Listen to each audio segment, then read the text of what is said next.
Dieu d'amour, bon Dieu tout en moi. Si tu veux le louer, sache, faut que tu le fasses avec le cœur. Si tu veux le louer, lâche les pensées qui t'attachent et te font peur. Si tu veux le louer, aime ton âme et celle aussi de ton voisin. Si tu veux le louer, sème le vent que tu récolteras demain. Pas besoin de poser, poncer les sourcils. Pas besoin de crisper, louer c'est facile. Tu dis qu'on est sous, alors on n'est pas. Nous on sait comme nous, c'est Dieu qui fait ça.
Adorer Dieu, c'est quoi le worship, Seigneur?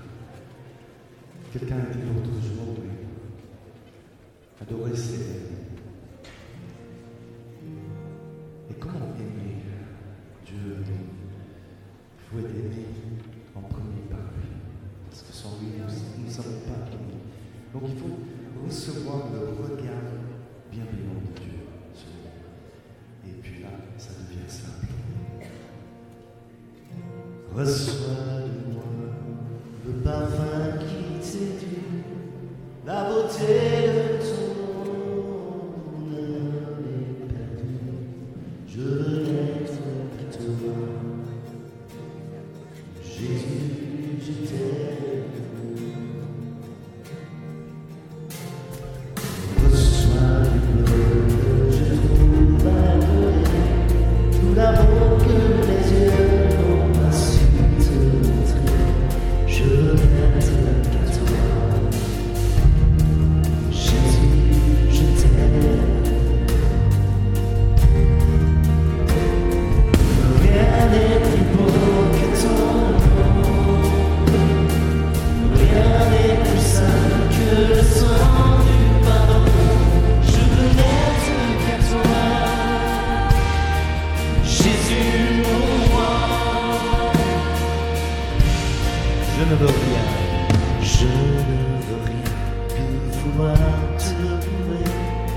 adorer ton saint nom et ta fidélité. Je veux n'être qu'à toi. Jésus, je t'aime. Je veux porter. Je veux porter et laver à ta croix les pensées de mon cœur dans le cœur de tes rois. Je veux n'être qu'à toi. Jésus, je t'aime. Rien n'est plus beau, rien n'est plus beau que ton nom. Rien n'est plus saint que le sang du pardon. Je veux n'être qu'à toi. Je veux naître. Jésus, je veux n'être qu'à toi. Je veux naître. Je veux n'être qu'à toi. Jésus, mon roi.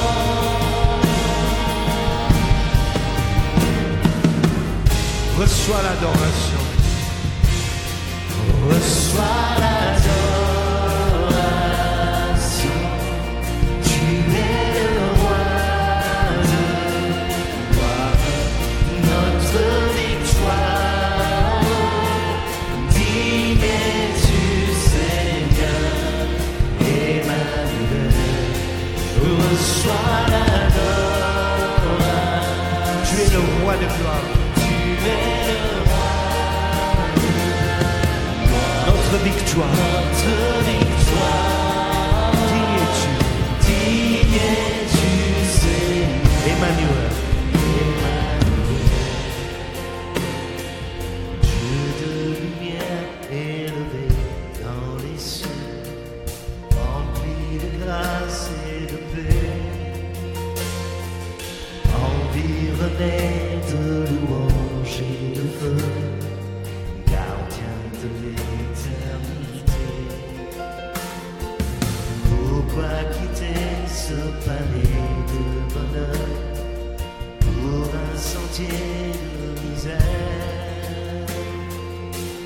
Quel amour, les chemins de ton cœur ont su trouver nos prières. Reçois. Reçois l'adoration. Tu es le roi de gloire, notre victoire. Digne es-tu, Seigneur, Emmanuel. Reçois l'adoration. Tu es le roi de gloire, notre victoire. Digne es-tu, Seigneur, Emmanuel.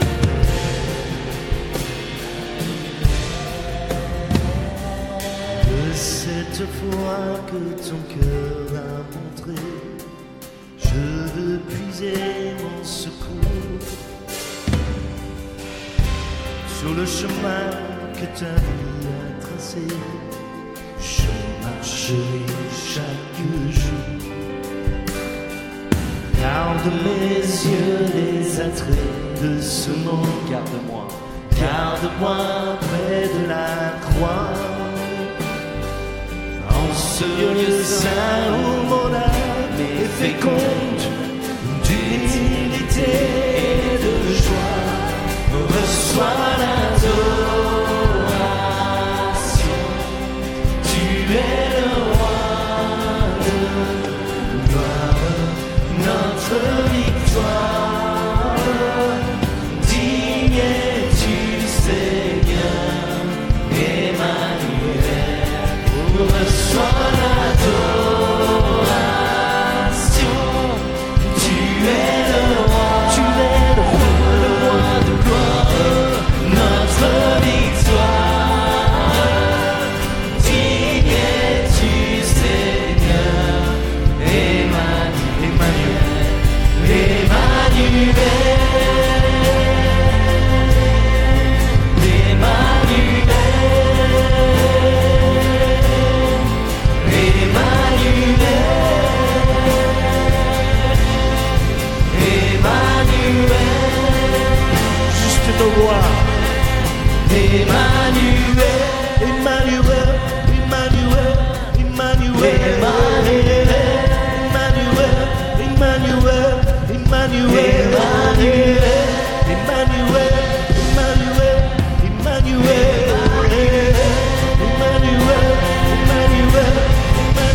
Une dernière fois, sans instrument, reçois l'adoration.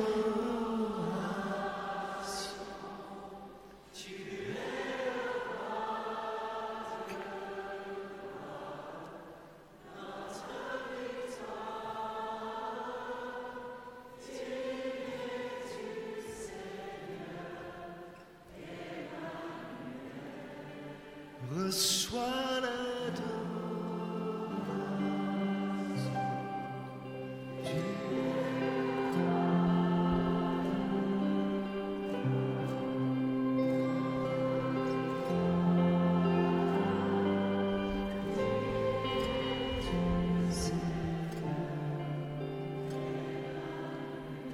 Juste les femmes.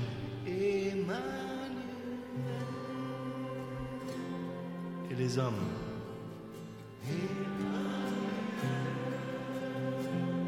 Et les femmes. Et tous ensemble.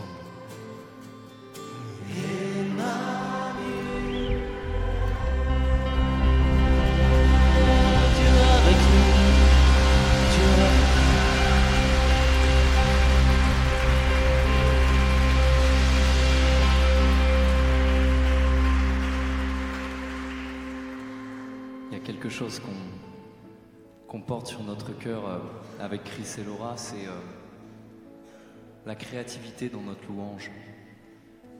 Que vous connaissez ce psaume, chanter au Seigneur un chant nouveau.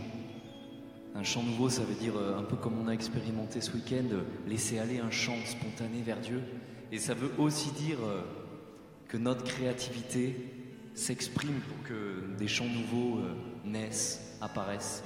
Et on voulait ce matin, avec vous tous, vous présenter un nouveau chant. Et c'est une grande fierté parce que c'est un chant qu'on a écrit ensemble, qu'on a composé ensemble. Un jour, Chris nous a donné avec Jam des bouts de chansons, des intuitions. Et on est tombé sur cette première mélodie qui nous a vraiment inspiré la suite d'un chant. Donc voilà, un chant qui est né, donc on veut vous le présenter et le chanter avec vous ce matin. Tout le texte, il vient de Saint Paul, qui nous dit même si je parlais les langues des hommes, des anges, si je faisais brûler mon corps en offrande comme un martyr, si je faisais toutes les choses les plus incroyables de la terre, s'il me manque l'amour, je suis rien. Et donc c'est à partir de ça que ce chant est né. On vous propose de le découvrir et de le chanter avec nous de tout votre cœur.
maîtriser toutes les sciences de la terre, avoir toute connaissance et bienveillance.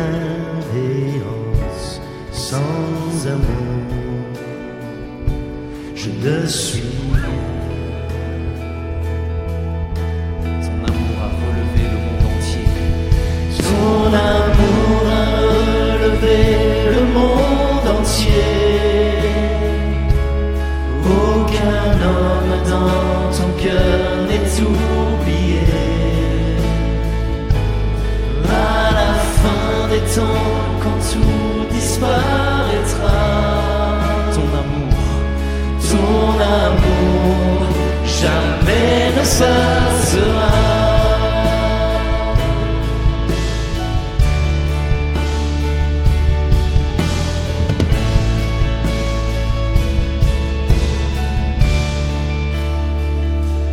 J'aurais beau donner tout ce que je possède, donner toute ma fortune aux affamés. J'aurais beau tenir tous les plus beaux discours. Sans amour, je ne suis rien. Je ne serai rien qu'un cuivre qui résonne, rien de plus qu'une cymbale qui retentit. Même en souffrant le martyre pour obéir. Sans amour, je ne suis rien. Ton amour a relevé le monde entier. Ton amour a relevé le monde entier. Aucun homme dans ton cœur n'est oublié. À la fin des temps, quand tout disparaîtra, ton amour jamais ne passera.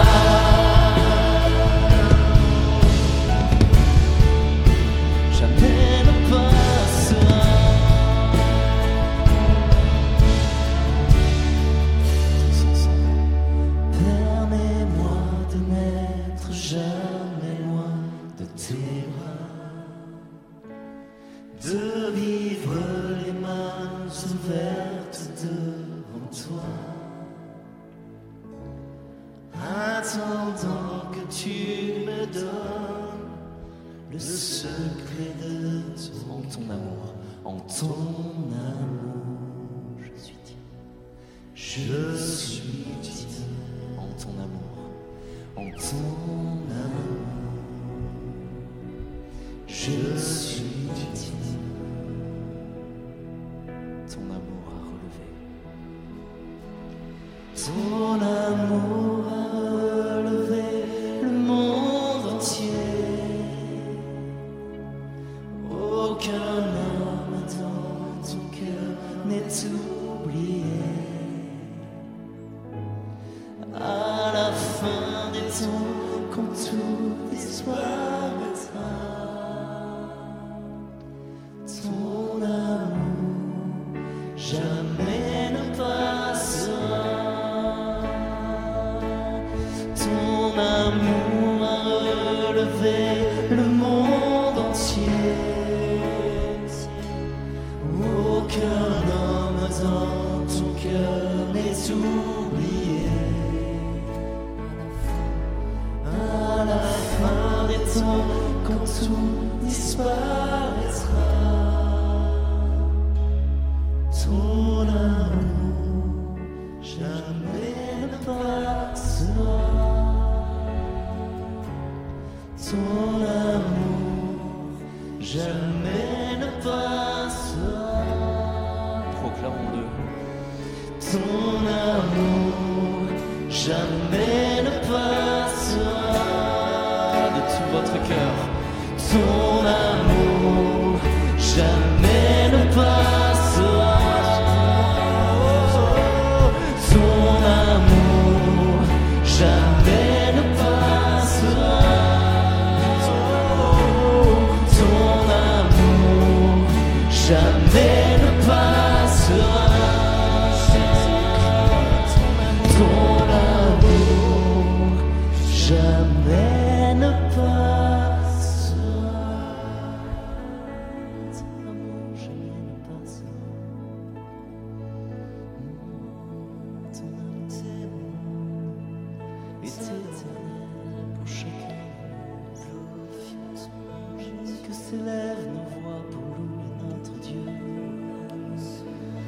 s'élève notre adoration.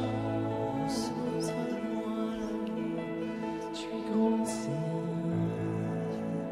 tu es bon notre Dieu. Car je suis convaincu que rien sur la terre, ni dans les cieux, ni anges, ni démons, ni la vie, ni la mort, ne peut nous séparer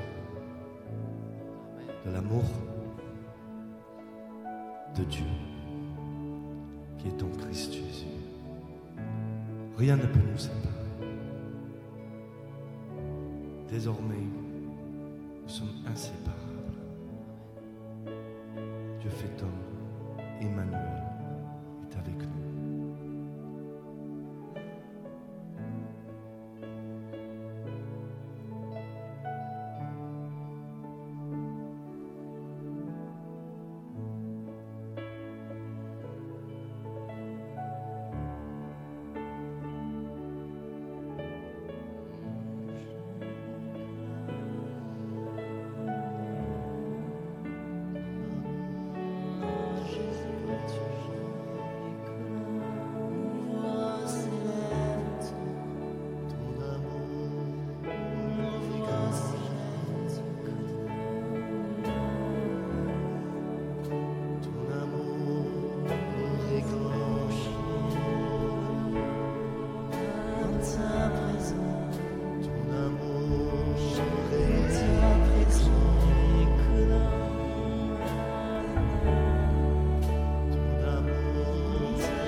Si je savais expliquer les songes sans amour, je ne suis rien.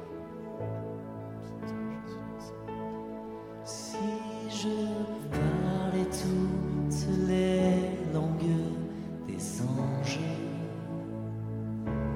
si je chantais pour les grands, les rois, si je savais expliquer les songes sans amour, je ne suis rien. J'aurais beau prophétiser sur les mystères, maîtriser toutes les sciences de la terre, avoir toute connaissance et bienveillance sans amour, je ne suis rien.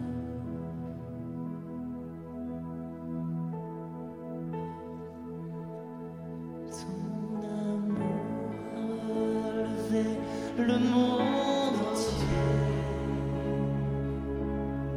Aucun homme dans ton cœur n'est oublié. À la fin des temps, quand tout disparaîtra, ton amour jamais ne passera.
Amen.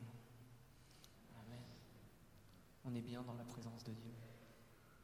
Vous pouvez vous asseoir. Un grand merci à nos chers amis Chris et Laura Christensen d'Exo de nous avoir emmenés dans la louange. Nous avons la joie d'accueillir notre évêque, le cardinal Philippe Barbarin.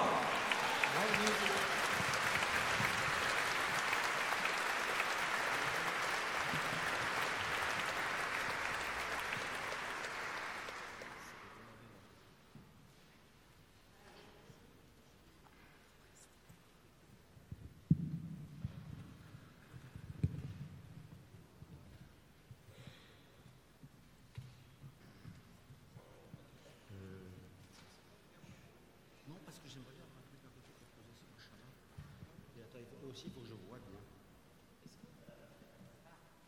Est-ce que Rémi essaye d'allumer un peu plus, parce que le cardinal il a besoin de lire et il voit pas assez, voilà. Est-ce qu'on peut aller allumer en fait les lustres, tu vois, comme ça il verra. J'arrive à lire mon évangile, quoi. Ah. Si j'arrive à le lire, ça va.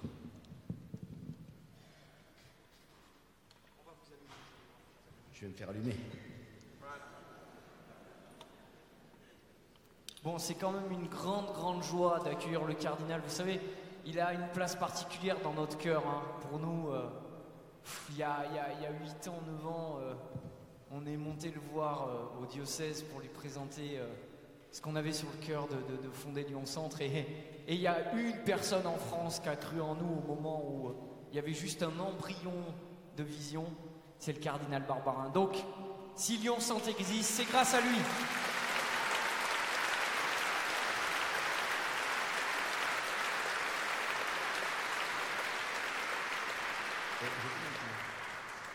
Combien de temps ?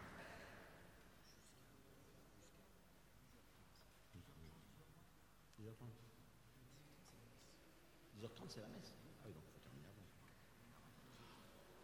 Bonjour à tout le monde. Je vais commencer par vous demander une prière. Donc, je suis un peu crevé, complètement crevé même, rentrant d'un merveilleux pèlerinage en Terre Sainte avec une vingtaine de jeunes prêtres de notre diocèse. On était sur ces lieux-là, dans lesquels nous sommes tout au long de notre vie, le lieu de la parole vivante. Alors, je vais commencer par vous demander de prier pour moi avec le thème de ce week-end. Pour moi, c'est un très beau rendez-vous devenu annuel, donc je vous remercie de cette invitation, très joyeux, comme rencontre, comme partage, et puis pour rallumer le feu. Dans ce carême 2018, le pape François a dit que des fois, le cœur se refroidit. Donc il faut rallumer le feu, et j'espère que c'est un cadeau que vous trouvez tous dans ces journées ici à Sainte-Blandine. Alors, je vais me mettre à genoux, vous allez vous lever, vous allez mettre les mains comme ça sur moi, et vous allez répéter 3 fois la phrase centrale de ce week-end. Là.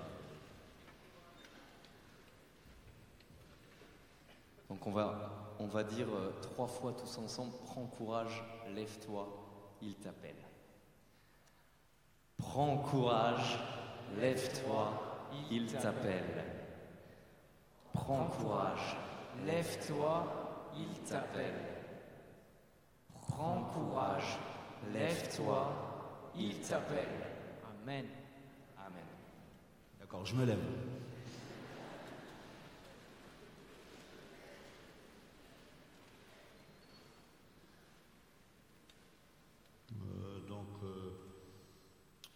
En fait, Bartimée dans l'évangile, tout le monde l'aime celui-là. Il y a un attachement assez particulier à ce bonhomme. Et aujourd'hui, donc le 4e dimanche du carême, c'est ce qu'on appelle le dimanche de l'aveugle-né. Les grandes années A, on lit l'évangile de l'aveugle-né dans Saint Jean, chapitre 9. Dans toutes les paroisses où il y a des catéchumènes qui vont être baptisés à Pâques. La semaine dernière, c'était l'eau vive du baptême. La Samaritaine, cette semaine, c'est le baptême. Dans beaucoup de traditions chrétiennes, le baptême, on l'appelle le sacrement de l'illumination. Enfin, la lumière vient, quoi, voilà. Tu voyais rien et Jésus est la lumière du monde et il va ouvrir tes yeux et donc il va éclairer tout ce qui va être ta mission, parce que la chose la plus dure, c'est Jésus dit 2 fois dans l'évangile, je suis la lumière du monde, mais après, il le fait arriver chez nous, il dit, vous êtes la lumière du monde. Est-ce que moi j'éclaire les autres? Et après, dimanche prochain, c'est l'évangile de Lazare, avec ses deux sœurs très touchantes, qui se bagarrent un peu entre elles et qu'on aime toutes les deux comme elles sont. Et c'est la vie nouvelle et éternelle, puisque le baptême est un sacrement de renaissance. Voilà grosso modo où l'on est. Des aveugles que l'on guérit et qui retrouvent la vue, il y en a pas mal dans l'évangile. Il y en a un qui est aveugle de naissance, ça, c'est le grand, l'aveugle né, voilà, dans l'évangile de Saint Jean. Ceux qui sont aveugles de naissance, avant de recouvrer la vue, ils disent rien. Et puis il y a ceux qui vont retrouver la vue, comme celui que vous commentez, méditez depuis hier, donc Bartimée, il dit « je veux revoir, je veux lever mon regard ». Anablepo, ça veut dire relever mon regard pour revoir, voir à nouveau. Alors ceux-là, ils parlent. Il y en a plusieurs. En fait, on voit que c'est choisi dans des moments assez importants de l'Évangile. Par exemple, dans l'Évangile de Saint Marc, dans lequel nous sommes, il y en a deux, des guérisons d'aveugles. Et il y en a une qui se trouve au nord, on y était mardi dernier avec les prêtres, nous sommes à Bethsaïde. Bethsaïde, j'aime bien, c'est la ville de Saint-Philippe, alors j'étais content d'y être. Et à Bethsaïde, donc, il y a cet aveugle qui est là. Et je ne sais pas si vous connaissez bien les miracles dans l'évangile de Saint Marc. C'est intéressant de les regarder de près parce que on voit que quand Jésus accomplit un miracle, ça souffre à l'intérieur de lui-même. À un moment, il y en a un qui est bègue et sourd, là, et on voit que Jésus gémit pour arriver à le guérir. Dans les miracles, moi, je suis très mécontent souvent parce que je trouve que les miracles, on nous les présente comme des actes extraordinaires d'un Jésus vachement fort et vachement plus puissant que les autres. Et lui, Jésus, quand il accomplit un miracle, on voit qu'il est pris de compassion, qu'à l'intérieur de lui, ça travaille. En fait, il est déjà dans sa passion. Je ne sais pas si vous avez déjà senti ça, vous voyez. On nous a trop présenté quand on était gamin les paraboles comme des fables de La Fontaine catholique, avec des jolies petites histoires, alors que quand Jésus raconte une parabole, il souffre. J'aimerais tellement leur parler avec clarté, mais il y a tellement d'obstacles dans leurs intelligences et leurs oreilles que je suis obligé de prendre des chemins détournés. Est-ce qu'ils vont réussir à entendre ? Jésus est déjà dans sa passion quand il annonce des paraboles, et Jésus est déjà dans sa passion quand il fait des miracles. Il dit, le monde entier est aveugle. Donc quand il rend la vue, je pense que c'est un cadeau de ressentir à quel point il souffre. Souvent chez les chrétiens on dit, en fait toute sa vie il est déjà dans la passion. Et là, ces deux miracles de la guérison de l'aveugle, ils sont à deux moments majeurs. Vous savez, toute la première partie de l'évangile trouve son illumination dans la fête de la transfiguration, comme par hasard juste avant. Et la deuxième partie de l'évangile va être sa passion et sa résurrection à Jérusalem, et comme par hasard, celui d'aujourd'hui, il est juste là. Voilà. Jésus vient de leur expliquer, le Fils de l'homme, il est venu, non pas pour être servi, vous voulez toujours avoir la bonne place, et Pierre, et Jacques, et Jean, et ils veulent être dans le royaume, et patati patata. Enfin, les hommes sont les hommes. Nous ne valons pas mieux que les apôtres. Le Fils de l'homme, il est venu, non pas pour être servi, mais pour servir et pour donner sa vie en rançon pour la multitude. Il dit ça à Jéricho. Et là, il est là à Jéricho. Jéricho, c'est pas loin de Jérusalem, c'est la dernière marche décisive. Il va monter, on est à moins 200 mètres, et Jérusalem à plus 800. Et là, il sait que ça va être la fin, quoi. Je suis assez touché de voir que, en fait, avant l'évangile de la transfiguration, il y a la guérison d'un aveugle. Donc si je veux voir la lumière de Jésus transfiguré sur la montagne, il faudrait que les écailles me sortent des yeux, me tombent des yeux. Et là, avant qu'il n'entre à Jérusalem, c'est pareil, on est à Jéricho, et puis après on va monter, il va entrer dans le temple, il va voir ce désastre.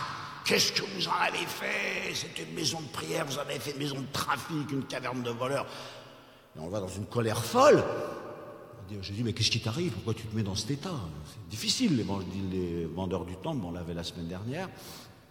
Et puis après, donc il y a ce moment de cette guérison d'un aveugle. Et il y a le monde autour, alors ça c'est vous, voilà. Donc vous avez dit 3 fois sur moi, parce que c'est le thème même de votre week-end. Allez, dépêche-toi, lève-toi, courage et confiance. Lève-toi et il t'appelle, voilà. Il t'appelle à accomplir ta mission d'évêque au milieu de nous, il t'appelle parce qu'il a envie de faire quelque chose avec toi, il t'appelle pour que tu nous suives, comme c'est dans l'évangile qui est ici. C'est Jésus qui est le sujet, donc il parle et il dit aux autres, je vous le dis pour un examen de conscience pour vous, quand vous parlez Jésus aux autres, est-ce que dans vos phrases, le sujet c'est lui? Souvent c'est moi je veux te convaincre, et puis alors toi tu dis que, mais moi je pense que, mais tu sais, mais alors quand même... Le vrai témoignage, c'est le témoignage où on dit quelque chose à quelqu'un sur ordre, sur inspiration, sur mission du Seigneur, et parce qu'il nous demande, c'est il. Quand j'agis, c'est parce qu'il me le demande, c'est parce qu'il m'appelle à le faire. Le plus bel exemple, c'est la plus jolie phrase féminine de tout l'évangile, vous savez. Il y a deux femmes qui se parlent entre elles. C'est deux sœurs qui se parlent. Les femmes entre elles sont des sœurs. Et dans des récollections sur le mystère de la femme dans l'évangile, je trouve que c'est assez beau. Et donc, dès que Jésus est arrivé à l'approche de Béthanie, Marthe, elle est vive celle-là, elle court tout le temps, donc elle sort en dehors du village et elle va le voir, elle commence à engueuler Jésus en lui disant « Si tu avais été là, mon frère ne serait pas mort !» Donc la tension est assez forte, je ne vais pas vous commenter cet évangile-là, ce sera une autre année. Et puis l'autre, elle n'a pas bougé. Elle n'a pas bougé, Marie. Elle est tellement en colère contre Jésus. Soi-disant, elle écoutait Jésus béatement. Vous savez, Marthe, elle était au pied de Jésus, Marie, elle avait la meilleure part, etc. Enfin bon, quand elle annonce que Jésus est arrivé, elle ne bouge pas. Et elle est tellement en colère contre lui qu'elle ne bouge pas. Et alors, Marthe revient, et elle lui dit, le maître est là. Et il t'appelle. Il t'appelle. Ça me touche beaucoup. Quand on parle aux autres, quand on veut essayer de faire bouger les autres intérieurement, les faire sortir de leur colère, de leur ressentiment, etc., c'est bien de dire des phrases qui ont lui comme sujet. Là, elle dit deux petites phrases minuscules, et dans ces deux petites phrases d'une minuscule d'une sœur à sa sœur, il y a deux fois Jésus comme sujet. Le maître est là et il t'appelle. En tout cas, la phrase que vous méditez ces jours-ci, c'est comme ça. Allez, courage, lève-toi, il t'appelle. Voilà, le Seigneur qui t'appelle. Donc, comme ça. Donc on avance vers ce récit de la Passion. Entre parenthèses, un petit détail pour voir avec l'Évangile. Bon, ce récit, il est raconté dans Matthieu, il est raconté dans Luc. Alors, dans Matthieu, on nous dit qu'il n'y en avait pas un, qu'il y en avait deux. Et puis, dans Luc, on nous dit que c'était pas en sortant de Jéricho, mais en entrant dans Jéricho. Alors, vous voyez, votre Évangile, vous dites qu'il est vrai, qu'il est historique, c'est pas vrai du tout, puisqu'il se contredit tout le temps. C'est une objection qu'on entend parfois, je ne sais pas si vous l'avez déjà entendu, qui n'a évidemment aucune importance. Un livre peut être vrai dans son enseignement et reçu comme une parole de Dieu si ce n'est pas un rapport de police. Dans un rapport de police, ce serait absurde de dire que ça s'est passé à 11h du matin alors qu'un autre dit que ça s'est passé à 10h moins le quart. Il faut que ce soit précis au millimètre et à tel point kilométrique et à tel endroit. L'évangile n'est pas vrai comme ça. L'évangile, ce que je veux, c'est les comparer, ces différents textes. Je les reçois tous comme des paroles de Dieu et ils ont des différences qui ne me gênent pas du tout. Donc aujourd'hui, on me demande de commenter celui-là, alors je commente celui-là. Et je trouve que c'est important de voir quand l'évangéliste qui est chargé de m'annoncer une bonne nouvelle, il veut me conduire vers Jérusalem, et il sait que là-bas ça va chauffer. Et alors quand il arrive à me conduire vers Jérusalem, il y a cette phrase très sévère de Jésus, regardez à quoi vous pensez. Les deux petits bonshommes là, Jacques et Jean, qui voulaient une bonne place dans le paradis. Ah là là là là. Bon. Alors, et les autres disent quand même, ils sont lamentables. Les 10 autres disent, ils sont lamentables. Et Jésus leur dit, vous croyez que vous valez mieux? Évidemment non. C'est-à-dire que, en fait, il nous montre comment par rapport à l'enjeu, par rapport à lui qui va livrer sa vie entière pour nous sauver, etc., on a décidément des pensées qui ne sont pas à la hauteur, quoi. Et que ceci devrait être transformé profondément, quoi. Donc on est à Jéricho, ici ils arrivent à Jéricho, bon voilà, et puis il y a ce bonhomme, il a un nom sympathique, qui est un nom à moitié juif, à moitié grec, Timéo ça veut dire honoré en grec, et Bar c'est le fils, donc voilà, bon, c'est des civilisations qui se mélangeaient, et il est mendiant et aveugle, les deux à la fois. C'est intéressant. Mendiant et aveugle. Donc ce qu'il cherche, c'est la lumière, c'est ce dont il a besoin. Et en même temps, c'est vraiment le mec qui est sur le carreau, quoi. Donc il y a la foule, les gens qui sont autour de Jésus. Est-ce que vous les avez contemplés là depuis hier que vous êtes dans cet évangile? Qu'est-ce qu'ils ont dans leur tête, les gens qui marchent à côté de Jésus? Vous êtes entièrement libre de penser ce que vous voulez, ça c'est bien, vous voyez. Pour que l'évangile soit vivant à l'intérieur de chacun de nous, je vois le texte. Le texte il est le même pour tout le monde, mais la façon dont il arrive en moi, pas forcément. Et donc je regarde autour et je vois, et au fond je suis pas si tranquille que ça, parce que si on vient me dire qu'ils avaient des pensées lamentables et assez nulles, vous voyez, dans le passage qui précède, je suis pas sûr qu'ils se soient convertis comme ça en 2 versets, quoi. Donc ils sont là autour, et Jésus rentre dans Jéricho, et puis Jésus, c'est quand même Jésus, donc c'est un rabbi plus, comprenez, nous, on est les compagnons de ce gars-là, on n'est quand même pas n'importe qui, voilà. Donc si jamais il y avait quelqu'un qui était un notable du village et dit « Je suis très intéressé, est-ce que je peux rentrer dans votre groupe ?» Bien sûr, venez, c'est normal, c'est le grand rabbi Jésus, et puis vous allez être une de nos conquêtes. Ça va être une de nos conquêtes. Attention, hein, ça arrive aussi chez les catholiques, ça peut arriver à Sainte-Blandine aussi. Hein. Mais la Sainte-Blandine, c'est formidable, tu vois, on sera encore plus, puis chaque année on est de plus en plus. Oh, mon Dieu, dès qu'il y a une once d'orgueil qui arrive dans votre cœur, attention, dites-vous, le poison est rentré, quoi. On le voit ici. Et c'était un petit mec de rien du tout, Isabelle Bartimée, il était dans le fossé, il était aveugle, il était mendiant. Alors ce qui est beau, ce qui est évidemment très beau, c'est qu'il crie, quoi.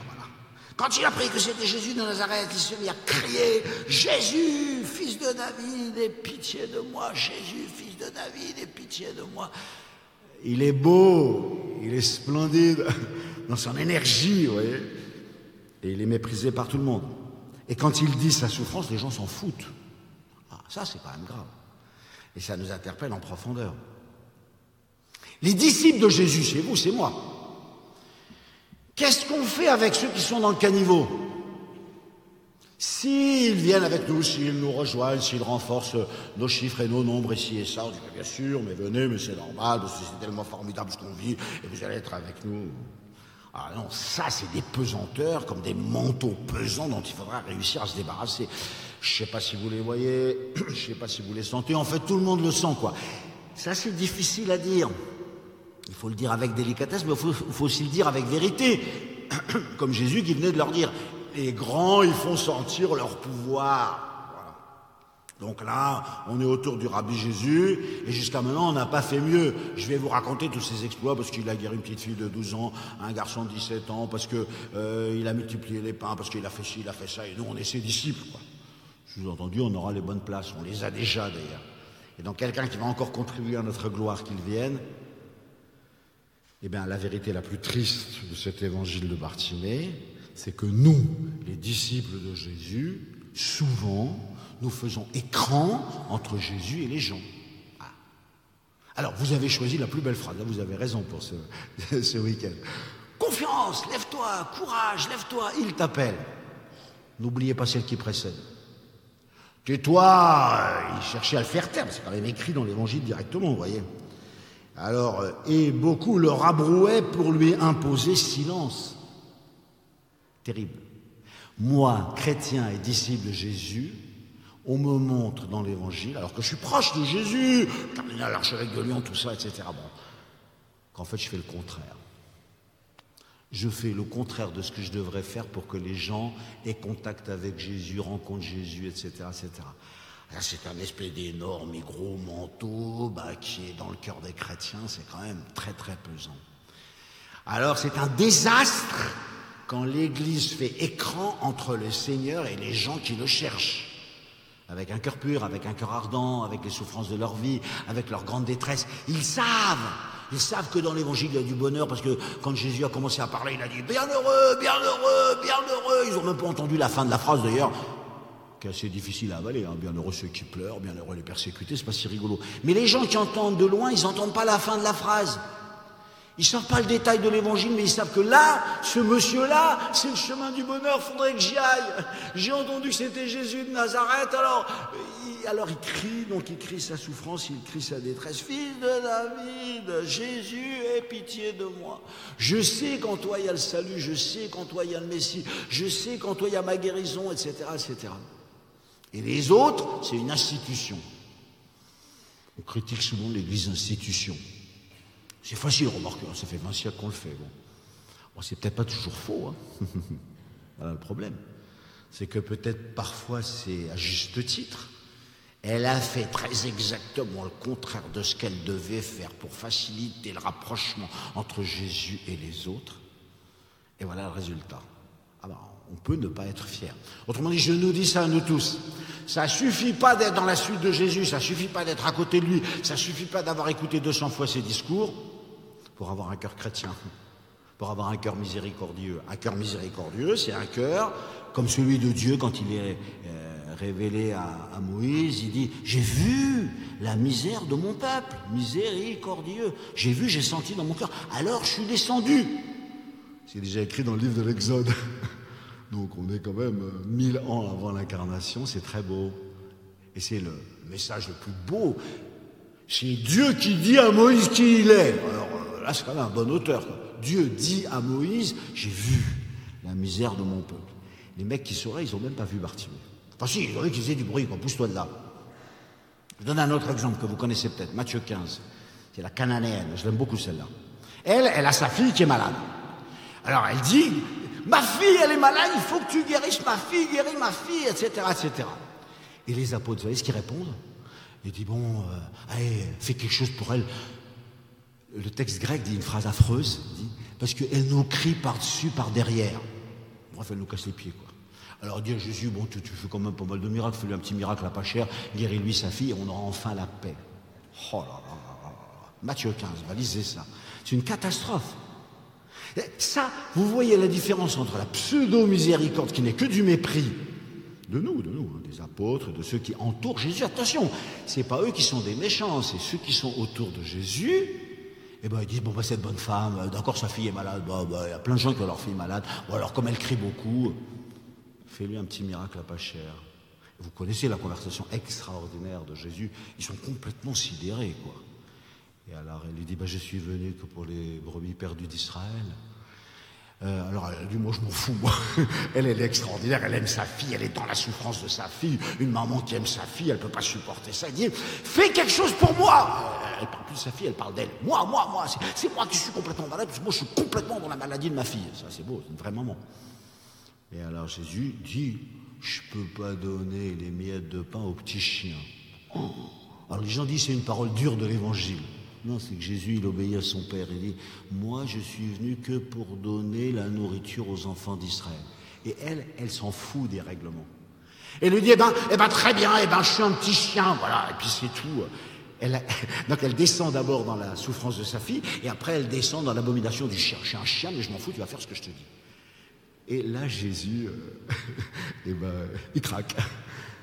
Et il dit, j'ai jamais vu ça, alors ta fille est guérie. Tu vois la vraie miséricorde de Jésus par rapport à la pseudo-miséricorde. Là, il n'y en a aucune de miséricorde de la part des apôtres. Tais-toi, tu nous déranges. Bon. Et en fait, Jésus a entendu. Le mec, lui, il est super parce qu'il crie de plus belle. Et alors beaucoup le rabrouaient, et lui, il criait de plus belle, fils de David, aie pitié de moi. C'est-à-dire, vous vous en foutez de moi, ça ne m'étonne pas. Ouais. Tous les gens s'en foutent de moi. Alors, vous ne m'impressionnez pas du tout. Mais lui, je sais que c'est du bon. Lui, je sais que c'est du bonheur. Lui, je sais que c'est mon médecin. Lui, je sais que c'est mon sauveur. Alors, il crie 3 fois plus fort. Il est extraordinaire, ce garçon, finalement. Je pense que c'est pour ça que tout le monde aime bien Bartimée. D'abord parce qu'on n'est pas fou. Et on sait très bien qu'il y en a de la cécité à l'intérieur de nous. Toutes les choses que je ne vois pas. Tous les gens que je n'ai pas vus. Ce gros monsieur qui était un Richard, là. On ne sait pas son nom. Dans notre Bible, il dit que c'était un mauvais riche. C'est pas vrai, c'était pas un mauvais riche. C'était un monsieur qui était riche, quoi. Donc, quand il était riche, mais il fallait qu'il s'occupe de son argent, puis de ses placements, puis de la banque, puis de la bourse, etc. Puis il avait des rendez-vous tout le temps avec son conseil d'administration, puis il sortait avec une Mercedes 600, et puis des vitres fumées, et tout, et les portails s'ouvraient comme ça. Il n'avait pas vu Lazare. Lazare qui était à sa porte, il n'avait même pas vu. Donc l'argent l'a rendu aveugle. On ne dit pas du tout qu'il avait été malhonnête. On nous dit simplement, attention à l'endroit où vous êtes peut-être complètement à côté de la plaque. Ceux qui sont ici et qui sont dans Jéricho, ils sont la suite de Jésus, l'escorte de Jésus, la troupe de Jésus, les proches de Jésus, les disciples de Jésus, c'est moi, c'est nous, et c'est nous qu'on aura les bonnes places. Voilà. Et d'autres, ça ne les intéresse pas. Je dis ça pour nous convertir à notre propre miséricorde. Bon, je suis un peu sévère, alors maintenant je vais dire des choses belles. Heureusement, dans l'église, il y a Jésus. Ouf. Et lui, il est là, comme avec la Cananéenne. Il les engueule même pas sur leur réaction lamentable. Ouais. Il se met à discuter avec la femme. Les autres, ils ont été ignobles, indignes, petits. Fais-lui quelque chose pour elle parce qu'elle nous crie par-dessus, par derrière. Et là aussi, il les engueule pas. Il leur dit, appelez-le. Voilà. Et alors, Jésus s'arrêta et il dit, appelez-le. Alors ça, pour moi, c'est très réconfortant. Parce que souvent, je dis à Jésus, ça doit arriver souvent qu'on te déçoive. On n'est pas mieux que vous êtes d'accord avec moi. Mais le patron dans l'église, c'est lui.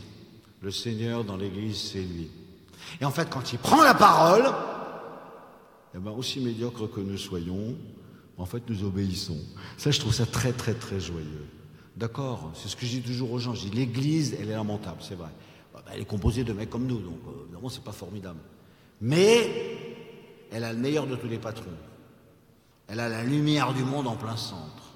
Et en fait, lui, il a une lumière tellement extraordinaire qu'il met le feu partout, il allume partout, il guérit tout ce qu'il touche, tout ce à quoi il parle. Et même s'ils ont eu une réaction lamentable, sans avoir vu ce pauvre qui était mendiant à côté, quand Jésus prend la parole, eh ben, ils lui obéissent. Voilà. Alors ça, je trouve ça très réconfortant. Donc, nous devons reconnaître nos médiocrités et ne pas nous mentir à nous-mêmes et nous rendre compte que parfois nous avons la réaction exactement inverse à celle que nous devrions avoir. Bon, faut quand même savoir le confesser, quoi. Et quand Jésus a pris la parole, en fait, son Église, elle obéit. Et alors vient cette phrase assez inattendue. Ce qui est très paradoxal dans cet évangile, c'est que ce sont deux phrases contradictoires qui sortent des mêmes lèvres. Au début, il a dit « Tais-toi, tu nous déranges ». Un mendiant, aveugle sur le bord. Oh, j'insiste un peu sur le mot mendiant, parce que je ne l'ai pas bien commenté. Aveugle, oui, mais mendiant. Est-ce que vous savez que c'est le sens de la première béatitude ? Makarioi ptokoito pneumati. Ils sont heureux, ceux qui, pour la vie spirituelle, sont des mendiants. Exactement le contraire des apôtres. Les apôtres disent, nous sommes l'escorte de Jésus. Donc il y a Jésus qui est le grand rabbi, et nous, on est les bons puisqu'on est à côté. Voilà. Alors votre bonheur, c'est si vous êtes des mendiants. Et c'est au moment de la communion, tiens, quand vous venez communier comme ça, vous dites, peut-être que vous avez beaucoup de diplômes, ou que vous avez une belle carrière, ou que vous avez beaucoup d'argent, etc., etc. Il y a des choses que ça se voit, on peut les accumuler. On peut accumuler les diplômes, on peut accumuler je sais pas quoi, une carrière professionnelle, on peut accumuler des sous dans une banque, etc. Mais dans la vie spirituelle, vous pouvez accumuler rien. Parce que de l'amour, on n'en a pas dans les réserves. Il n'y a pas de banque pour la foi, pour l'amour, pour la douceur, pour la joie, etc. Ça n'existe pas. Alors ça, c'est beau. On est toujours des mendiants. Quand on vient communier, on est là, dit un petit peu de joie pour cette semaine, Seigneur, un petit peu de foi, un petit peu d'amour pour que j'aime ma femme, mes enfants et les autres, parce que c'est difficile d'aimer toujours avec beaucoup d'attention. Nous communions comme des mendiants. Si vous pouvez vous faire des copains de Bartimée à chaque fois que vous allez communier, vous serez dans la première béatitude. Heureux les mendiants pour la vie spirituelle. Il y en a qui sont mendiants dans la vie matérielle parce qu'ils n'ont pas de logement, ils n'ont pas de nourriture, on les connaît, on les voit dans la rue. Mais j'espère que nous sommes tous des mendiants dans la vie spirituelle. Seigneur, tu vas me garder la foi, parce que si moi, Philippe Barbarin, que je suis l'évêque de Lyon, je perds la foi demain matin, ça va être dur de continuer à accomplir ma mission. Alors, s'il te plaît, donne-moi un peu de foi pour tenir jusqu'à demain. Je pense qu'inconsciemment, c'est une des raisons pour lesquelles tout le monde aime beaucoup Bartimée. Parce qu'en fait, même si on n'arrive pas très bien à se l'avouer, on sait qu'il y a beaucoup de choses où on est aveugle. Et on sait que ce serait bien si on était vraiment mendiant. Vous voyez ? Et donc, avec lui, on apprend beaucoup de choses. Lui, il est nature. Vous voulez me clouer le bec ? Eh ben, moi, je crie 3 fois plus fort. Voilà. Donc, il reprit de plus belle, etc. Et donc, il arrive, et il leur dit ce mot Tarseille. Tarseille, parfois, c'est traduit par courage, c'est traduit par et confiance. Le mec, du courage, il en avait, quoi. Parce que quand on l'a fait taire, il a continué de crier. Donc, ça va. Et puis, quand il entend ça, alors le mot qu'il choisit, vous savez, c'est le même mot que celui de la résurrection. Il bondit, le bonhomme, quoi. Il bondit. Voilà. Donc, confiance, lève-toi, c'est ressuscite, quoi. Et puis, le Seigneur t'appelle. Te convoque. Voilà. Il y a Vous savez, le mot église, il vient du verbe grec kalein, qui veut dire appeler. Dans le mot église, on pense toujours à une église, on pense toujours à une assemblée, mais enfin, il ne faut pas oublier que c'est d'abord appeler. C'est-à-dire, nous sommes dans l'église parce que le Seigneur nous a appelés. Il y a quelque chose à convertir en profondeur chez les catholiques pour ça. On dit, moi je vais à la messe de 10h30, nous allons nous marier samedi prochain, moi je vais aller me confesser. Il y en a plein qui ne se confessent pas, mais moi je me confesse avant Pâques, moi, nous. Voilà. Et si on était chrétien, c'est exactement le contraire. C'est pas je vais à la messe de 10h30, c'est il m'appelle parce qu'il a envie de m'enseigner, il a envie de me nourrir. Oh là là, il m'appelle pour me pardonner mes péchés parce que la situation est lamentable. Il faut absolument qu'il remette la sainteté de mon baptême et la lumière de mon baptême. C'est pas nous aimons beaucoup et nous allons nous marier le samedi 17 septembre à 15h, venez, il y aura des jolies fleurs, tout ça. Non, c'est il va nous unir heureusement.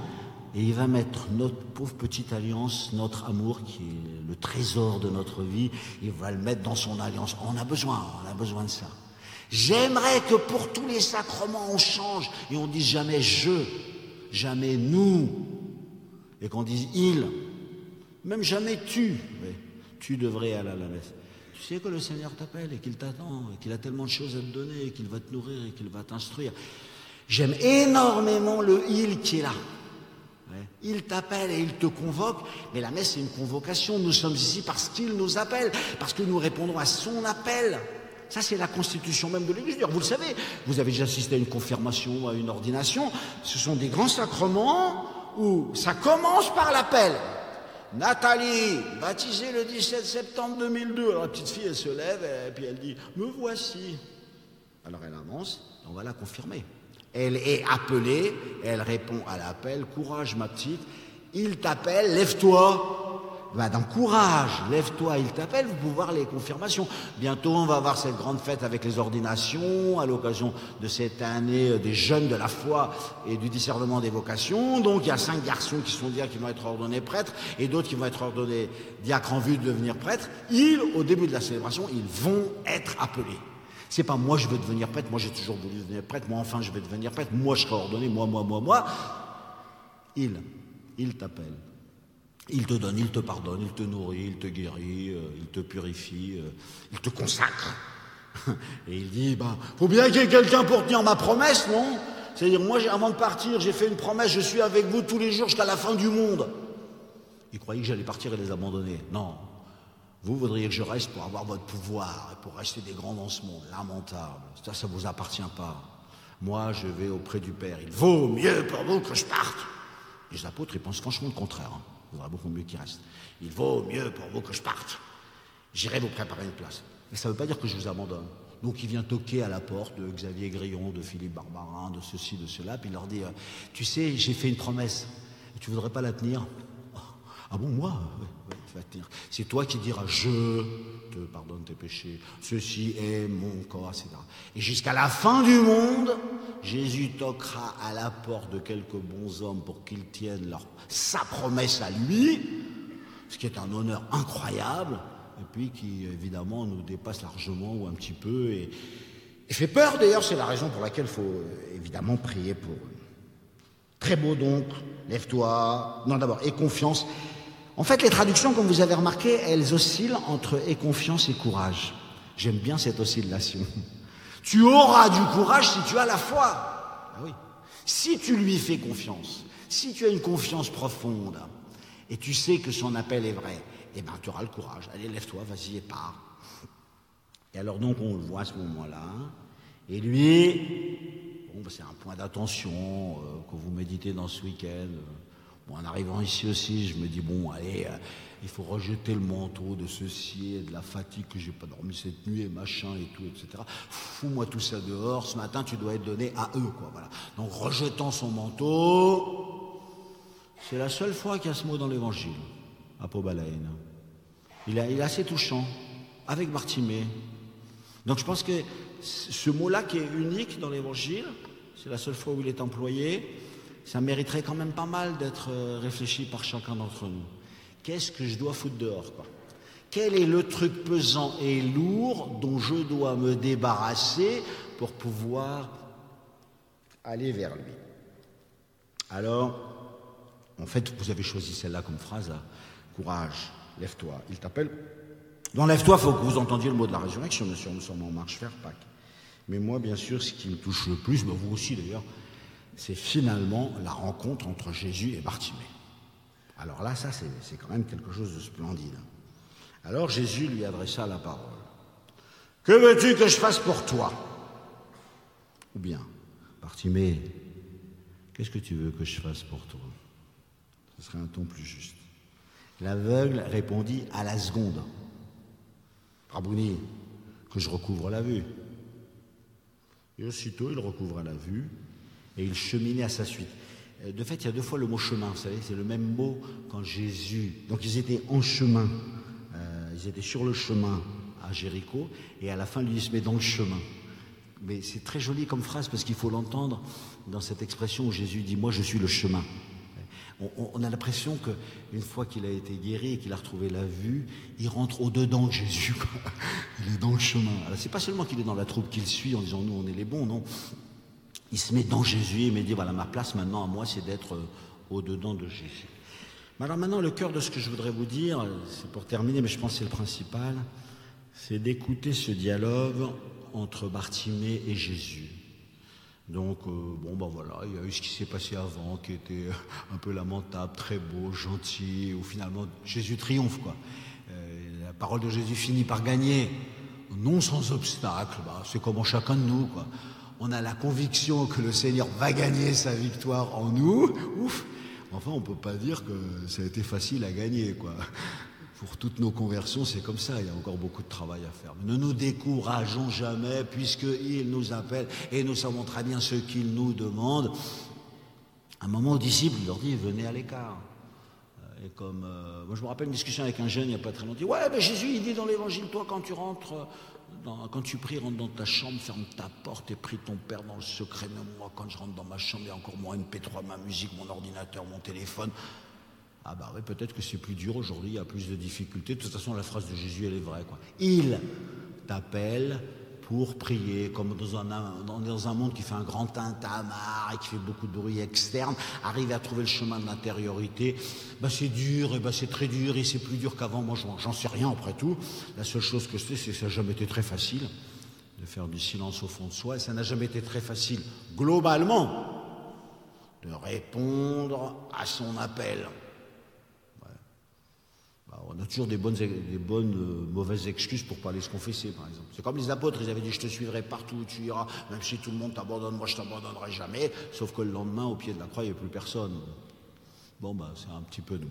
Revenons à ce passage superbe. La question est étrange. Je ne sais pas si Jésus vous l'a posée. Le bon catholique moyen, que nous essayons d'être quand même, il arrive auprès de Jésus et il dit « Jésus, il faut que je fasse quelque chose pour toi. Alors je vais m'engager là, je vais prendre une responsabilité là, parce que vraiment je vois que la communauté en a besoin, puis c'est pour toi, pour ton évangile, pour ta gloire, tu m'as demandé d'être ton témoin, alors je vais voir dans ma communauté, dans ma paroisse, dans ci et dans ça, et qu'est-ce que je peux faire pour Jésus ? C'est bien, j'espère que vous êtes tous dans cet état d'esprit, sauf que la question ici est dans le sens inverse. En fait c'est plus dur de répondre. Donc vous avez, alors maintenant vous fermez les yeux, et vous avez Jésus qui se pointe devant vous, voilà. Quand les yeux sont fermés, on le voit mieux, vous savez bien. Et puis il dit, ma chère amie, mon cher Nathanaël, qu'est-ce que tu veux que je fasse pour toi ? C'est étonnant parce que souvent, la question c'est l'inverse. Prenez par exemple le nombre de fois où vous êtes témoin de Jésus vis-à-vis des autres. Vous leur dites, et vous avez raison. Viens à Saint-Blandine, viens dans ma paroisse, viens dans mon groupe, viens à ceci, viens à cela. Évidemment que vous avez raison.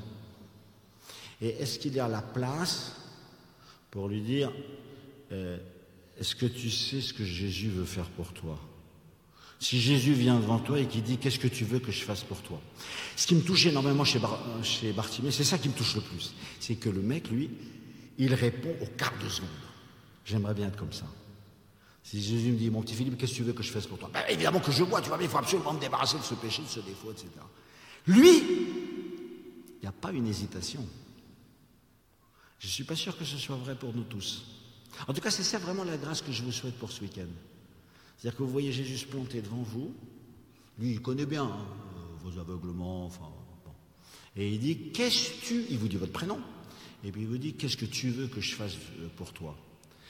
Et j'aimerais que chacun d'entre nous, on pourrait peut-être demander cette grâce pour nous tous. Seigneur, si nous tous qui sommes ici, nous étions capables de répondre au quart de seconde. Ben, c'est évident qu'il faut que tu me débarrasses de ça. Parce que tu vois bien, c'est toujours là que je cale. Et c'est ça qui m'empêche d'être vraiment à toi, d'être vraiment ton témoin, d'être vraiment ton disciple. Fais ça pour moi, guéris-moi. La petite madame dont je vous parlais tout à l'heure, et qui avait sa fille qui était malade, tu peux me traiter de petit chien, je m'en fous complètement. Ma fille, tu me l'as guérie. Voilà, elle est au chaud dedans de la maladie de ma fille, et puis tu me l'as guérie, et puis c'est tout. Alors là, c'est là que Jésus est toujours obéissant à son Père. Mais il n'est pas obéissant à son Père comme à des règlements. Il dit, évidemment, il faut que je la guérisse. Alors elle est cananéenne, enfin ça va, ta fille est guérie, parce que c'est ta foi qui l'a sauvée. Donc on voit comment Jésus, dans l'obéissance à son Père, il fait ce qu'il n'avait pas prévu de faire. Comme pour vous. Voilà. Donc si vous me permettez, peut-être avant qu'il y ait un chant, on garde une petite minute de silence. Et puis on demande cette grâce. Seigneur, on est 500 ici. Ce serait bien que pour les 499 autres, et aussi pour moi, si tu nous demandes, qu'est-ce que tu veux que je fasse pour toi? Chacun d'entre nous puisse répondre en un quart de seconde.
Merci, cher Père Philippe. Merci à vous vraiment du fond du cœur.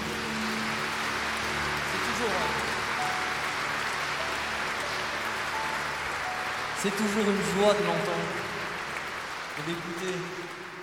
On a un archevêque qui est absolument génial. Écoutez, on a un quart d'heure de pause avant la messe, donc vous pouvez prendre un café si vous voulez. Et donc à partir de maintenant, il y a tous les paroissiens qui vont nous rejoindre. Donc bon, les places vont être un peu chères ce matin, on va être très nombreux. On compte sur vous pour bien avoir toutes vos affaires avec vous à partir de maintenant aussi, parce que voilà, donc tous les paroissiens du dimanche vont nous rejoindre. Pour les plus jeunes, peut-être, s'il y a les enfants ados, n'hésitez pas à venir vous mettre devant sur les petits coussins. Et puis voilà, ça va aller vite. Dans 10 minutes, on lance la grande messe finale pour cette conférence. Voilà, à tout de suite.